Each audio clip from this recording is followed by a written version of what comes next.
رمضان کا استقبال۔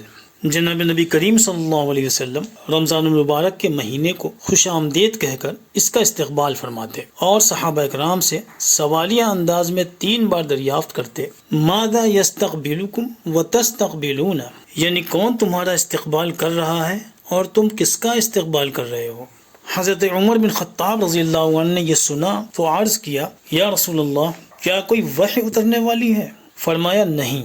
انہوں نے عرض کیا کسی دشمن سے جنگ ہونے والی ہے؟ حضور اکرم صلی اللہ علیہ وسلم نے فرمایا نہیں۔ انہوں نے پھر عرض کیا تو کیا بات ہے؟ آپ صلی اللہ علیہ وسلم نے فرمایا، ان اللہ یغفر من اول لیلۃ من شہر رمضان لکل اہل ہذہ القبلہ، یعنی بے شک اللہ تعالیٰ ماہ رمضان کی پہلی ہی رات میں تمام اہل قبلہ کو بخش دیتا ہے۔ اسی طرح حضرت انس رضی اللہ عنہ سے مروی ہے کہ جیسے ہی ماہ رجب کا چاند طلوع ہوتا ہے تو آپ صلی اللہ علیہ وسلم اللہ تعالیٰ کی حضور یہ دعا فرماتے ہیں، اللہم بارک لنا فی رجب و شعبان وبلغنا رمضان، یعنی اے اللہ ہمارے لیے رجب اور شعبان کے مہینوں میں برکت عطا فرما اور ہمیں رمضان کے مہینے تک پہنچا۔ دوسری روایت میں یہ دعا منقول ہے، اللہم بارک لنا فی رجب و شعبان وبارک لنا فی رمضان، یعنی اے اللہ ہمارے لیے رجب، شعبان اور بالخصوص ماہ رمضان کو بابرکت بنا دے۔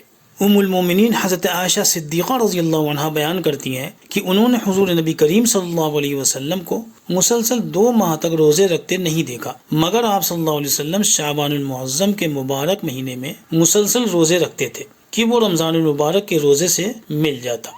فائدہ، تو اے اہل قبلہ تمہیں چاہیے کہ رمضان المبارک کا چاند ہونے سے پہلے ہی اپنی عادتیں سنوار لو، بے حیائی چھوڑ دو اور اپنے اندر اللہ کا ڈر پیدا کر لو تاکہ رمضان المبارک جیسے مہینے کی پہلی رات بھی ضائع نہ ہونے پائے۔ وما علینا الا البلاغ واللہ الموفق للصواب۔